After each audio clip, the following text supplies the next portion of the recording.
Our sense of self is a reflection of the culture we live in. So culture teaches us what's right, wrong, and important. It shapes our values and how we relate to others.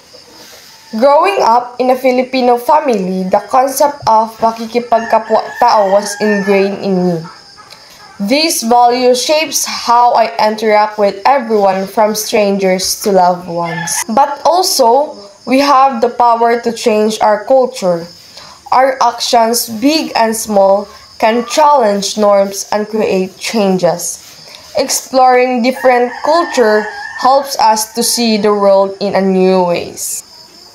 The self and culture are constantly influencing with each other. Understanding their connection helps us to grow as individuals and build a more understanding and inclusive society.